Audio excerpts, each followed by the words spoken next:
Naomba msamaha, nisikilize. Mimi na wewe nataka tuelewane babangu. Nataka tuelewane kabisa dadangu.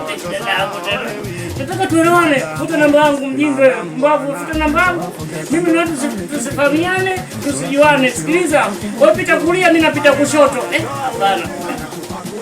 Hapana, sikiliza. Mimi napita kulia, wewe pita kushoto. Maana upande wa kushoto ni wa kike. Nisikilize. Maana una mambo ya kike mwanangu. Alafu na namba yako, sikiliza, na namba yako nimefuta. Alafu pia usinitafute tena kuanzia leo. Alafu kingine mshenga. Dada yako mwenyewe kwanza ananitongozaga kila siku sana, kwambia yeye umeniharibia kwa urede. Naenda kumtongoza dada yako.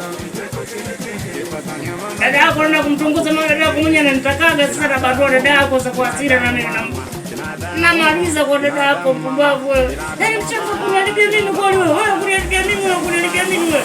Wewe mshenga kuniharibia mimi. Nakutuma kutongoza demu afu naenda kujifagilia mpumbavu wewe. Hivi una roho gani mshenga? Dada mshenga. Una mwanangu, una homoni za kike, alafu na akili za kike, alafu na UTI za kike. Na kaswende unayo ya kike. Mambukatara unaweze.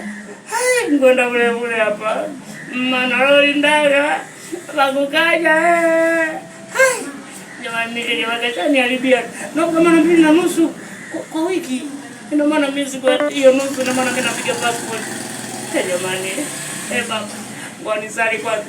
Kwa jina la Baba na la Mwana na Roho Mtakatifu. Amina. Wewe ndio nitaenda kurudisha pesa langu. Yule mtoto bwana, simwachi.